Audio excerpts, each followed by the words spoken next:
Hi friends! With Valentine's Day approaching, I wanted to read a few Valentine's books to you. This book is called The Valentine Bears. It's by Eve Bunting and the pictures are by Jan Brett.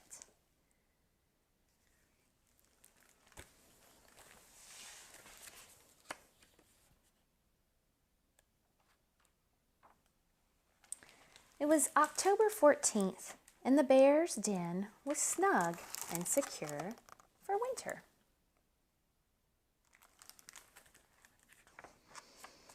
Mrs. Bear set her alarm for February 14th. Then she curled herself comfortably against Mr. Bear's back and listened to his snores. It was good to settle down for a long 4 months' sleep. When the alarm went off 4 months later, Mrs. Bear could hardly believe it. It seemed like she had just gone to bed. "My," she said, yawning, "spring already?" And then she remembered it wasn't spring yet. She'd set the alarm early for a special reason. Mrs. Bear stretched, scratched, kissed Mr. Bear on his nose, and got up. Mr. Bear could sleep through just about anything, and she was glad. She had things to do. First, she made a sign. "It's nice to share Valentine's Day with someone you love." She tacked the sign on the wall so Mr. Bear would see it the instant he awoke.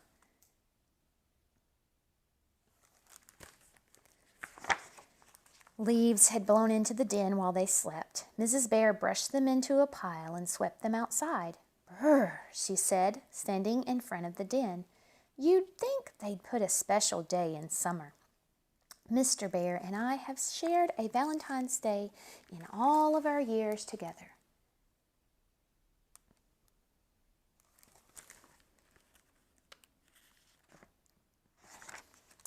Mrs. Bear dug up the honey pot she buried in the fall. She pawed off the lid and smiled. It was fruity and rich and smelled of summer, just the way Mr. Bear liked it. Mrs. Bear carried the pot inside and put it on the table next to the bowl of crunchy dried beetles and bugs. Crispy critters. How Mr. Bear loved crispy critters. She made 2 Valentine poems way back in summer. Now she got them out of the drawer. One said, "Red berries are red, blueberries are blue, termites are sweet, and you are too." The other one said, "Your teeth are so sharp, your claws are so fine, dear Mr. Bear, you are my Valentine." She couldn't decide which poem she liked best, so she decided to give them both to Mr. Bear.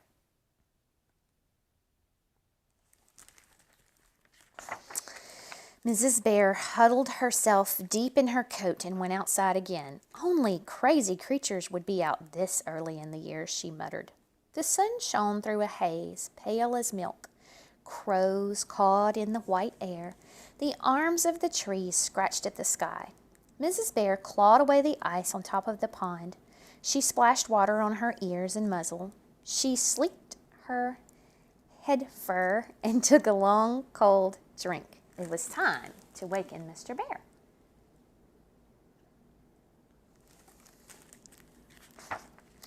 Mr. Bear's snores drifted from the den and she smiled. Mr. Bear could sleep through just about anything. Mrs. Bear took his shoulders. "Time to get up, Mr. Bear." "Oh, snored Mr. Bear. Mrs. Bear shook harder. "Wake up, Mr. Bear." Mr. Bear shrugged her away and turned his face to the wall. "Just another 5 weeks, he begged.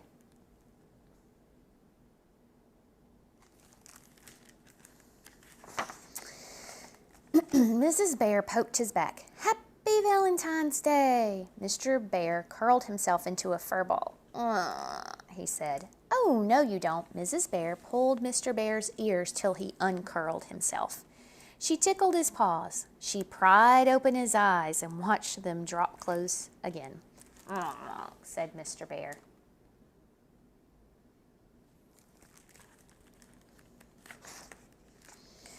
Mrs. Bear sighed.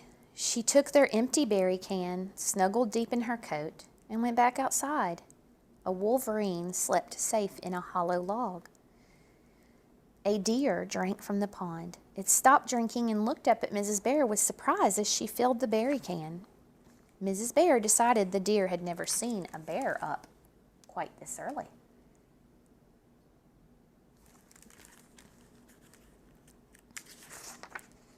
She carried the can of ice water inside. "Sorry about this, Mr. Bear," she said, "but you can't just keep on sleeping. This is a very special day. 1, 2, 3. "Surprise!" Mr. Bear shouted and sat straight up. It was a surprise, all right. Mrs. Bear jumped and the ice water splashed all over her. Mr. Bear hugged her. "You thought I could sleep through just about anything, didn't you?" he boomed. "Well, I fooled you. Happy Valentine's Day!" He pulled a box from under his pillow. "I've had these here all along."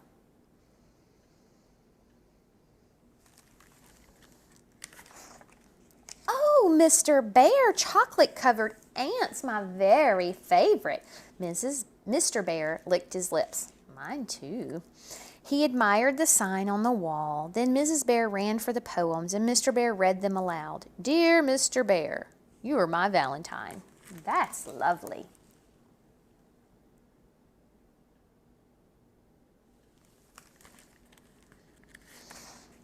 His nose wrinkled. "Is that fruity, rich summer honey I smell?" Mrs. Bear smiled. "Will you join me at the table?" They sat together, sharing the Valentine's treats, till shadows filled the den, and the bowl and the box and the honey pot were empty, and the special day was ended.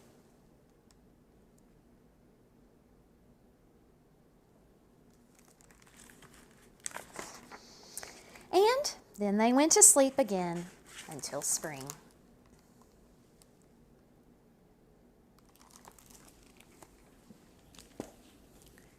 The next one is called A Valentine for Norman Noggs. It's written by Valiska Gregory and illustrated by Marcia Winburn.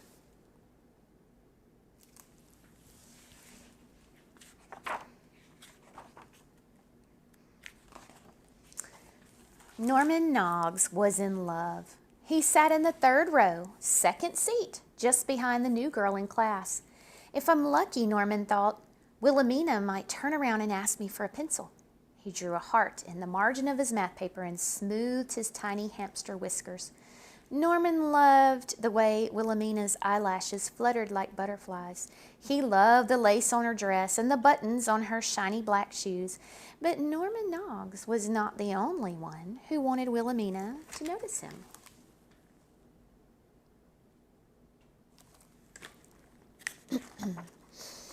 At recess, Richard carried 2 kindergartners across the playground and dropped them right in front of Wilhelmina. "I'm the strongest, toughest person in the whole class," he said. "Too bad I'm not as tough as Richard," thought Norman. He helped the kindergartners find their way back to their teacher and showed Wilhelmina where to line up. "Thank you," she whispered. Just the sound of Wilhelmina's voice made Norman's stomach feel wobbly.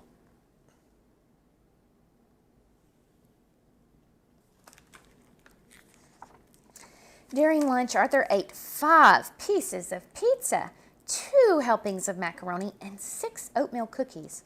"I'm the biggest person in the whole world," he said. "Too bad I'm not as big as Arthur," thought Norman. He showed Wilhelmina where to put her tray after lunch. "Thank you," she said quietly. Looking at Wilhelmina's brown eyes made Norman's knees start to buckle.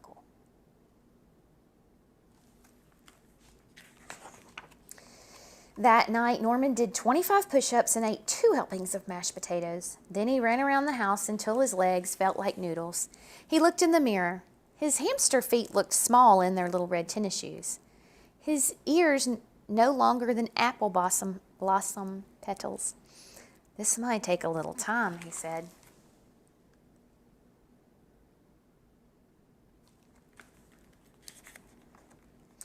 Every day, Norman worked hard. He ran from the grocery store to the fire station before breakfast. He ate broccoli and Brussels sprouts. He did jumping jacks and somersaults. Every day, he stared at the back of Wilhelmina's head and hoped she would turn around. "I'll bet she doesn't even know my name," he thought. He wrote his name in extra big letters on his paper, just in case.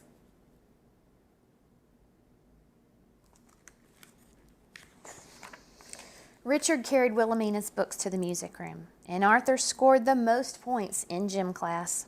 Norman helped Wilhelmina find her blue mitten before recess and explained the homework in social studies. "Thank you," she said. Norman felt his insides slide right down to his socks. "For Valentine's Day, I'm going to buy Wilhelmina the most expensive valentine in the whole world," said Richard. "But mine's going to be the biggest," said Arthur. Norman stretched his little neck up to make himself look taller. "I'm going to make her a valentine with the best words," he said. "Over my dead body," said Richard. "Don't even think about it," said Arthur. "Wilhelmina isn't going to get any valentines except from us."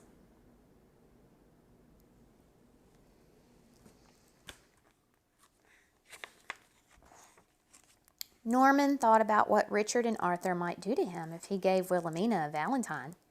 Then he thought about how Wilhelmina's cheeks were pink as peppermint drops. "I'll give a valentine to Wilhelmina no matter what," he decided. He cut out a red heart and glued white paper lace around the edges. Then he wrote, "Wilhelmina, Wilhelmina, won't you be my valentine?" Norman tore up the valentine and started over. Norman sighed. He tore up that heart too. "This is going to be harder than I thought. But Wilhelmina is worth it." On this one he wrote, "Wilhelmina is sweet as candy. Wilhelmina is nice as pie. Wilhelmina is just so dandy that she makes me want to sigh." Arg.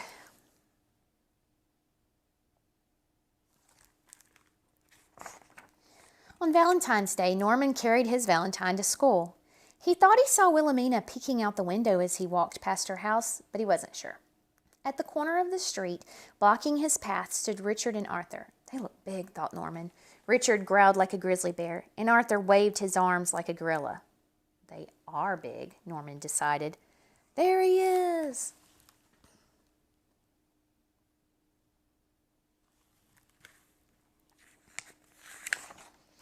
Richard grabbed Norman's valentine and threw it in the gutter. "So much for your valentine," he said. Norman tried to walk past, but Arthur grabbed his notebook.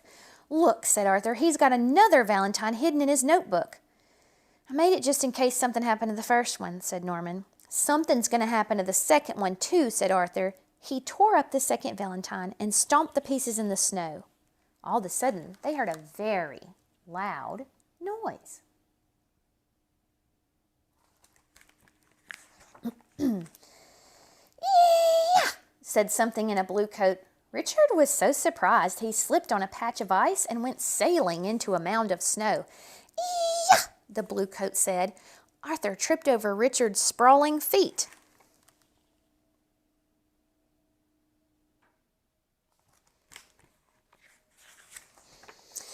Norman smiled at the person in the blue coat.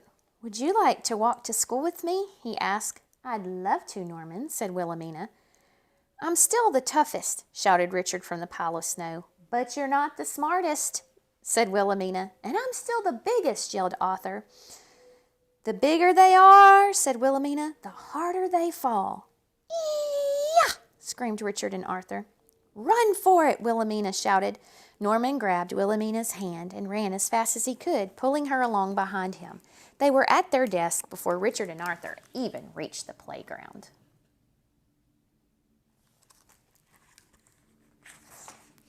Wilhelmina turned around and smiled at Norman. "If I teach you karate, will you teach me to run as fast as you can?" she said. Norman's tongue wouldn't move at all, so he nodded yes. "This is for you," said Wilhelmina. Just looking at the envelope made Norman's head feel woozy. He read the valentine. "Dear Norman, thanks for being my friend. Will you be my valentine? Love, Wilhelmina Stitch."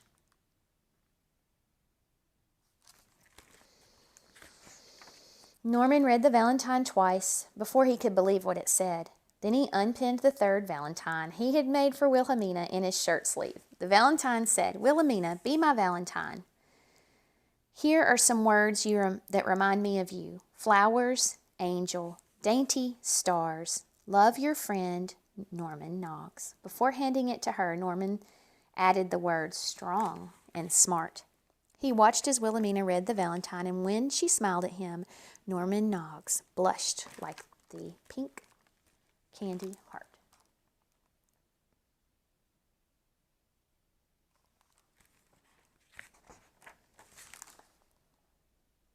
Sometimes being the strongest or the biggest or the fastest is not as good as being the kindest or the most helpful or the most friendly. And that's what Norman learned. This one's called Bad Kitty Does Not Like Valentine's Day. It's written by Nick Brule. Kitty is not happy. Today is Valentine's Day, but no one has given her a Valentine. Think about it, Kitty. Think about all the things you've done since last Valentine's Day. Do you remember last Easter when you stole all the eggs? Kitty remembers. Do you remember last Halloween when you scared Uncle Murray? Kitty remembers. Do you remember last Thanksgiving when you ate all the turkey? Kitty remembers. Do you remember last Christmas when you toppled the tree? Kitty remembers.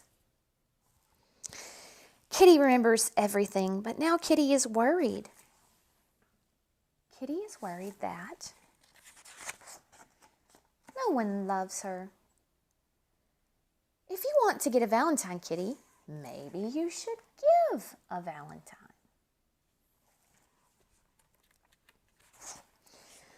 Why don't you make a Valentine for Puppy? Puppy loves Valentines. Kitty is going to try. Roses are red, violets are blue, sugar is sweet, you smell bad.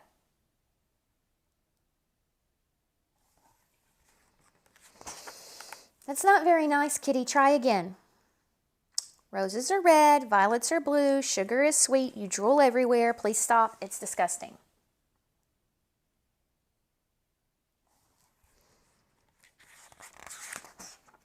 That's not very nice either, Kitty. Try again. This time be nice. Roses are red, violets are blue, sugar is sweet. I guess, I think, I suppose I like you.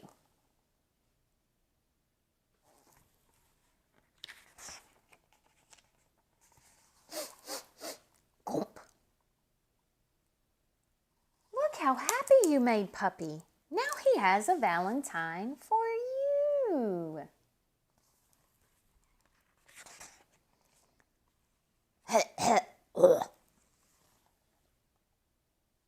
Roses are red, violets are blue, sugar is sweet.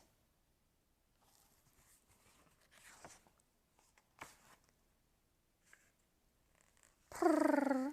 Kitty loves her Valentine.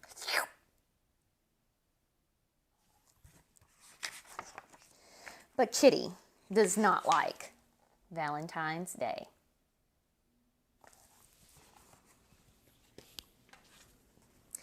Okay, friend, we have time for one more. This one's called Mouse's First Valentine.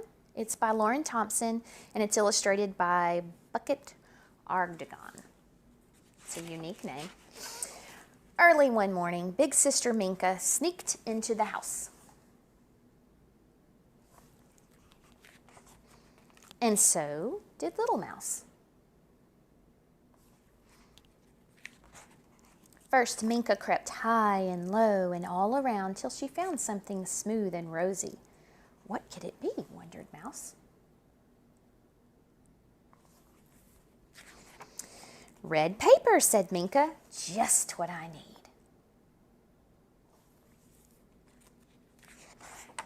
Next, Minka raced over and under and all around till she found something white and holy. What could it be? Wondered Mouse. Lace, said Minka. Just what I need. Now Minka leaped here and there and all around till she found something shiny and curly. What could it be? Wondered Mouse. Ribbon, said Minka. Just what I need.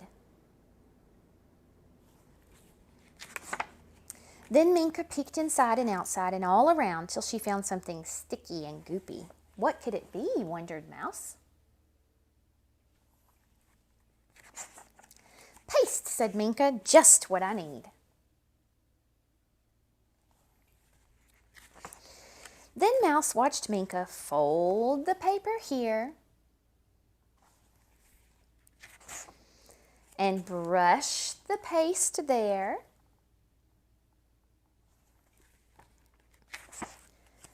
And smooth the lace here. And tie the ribbon there. It's ready, said Minka. What is it? Wondered Mouse.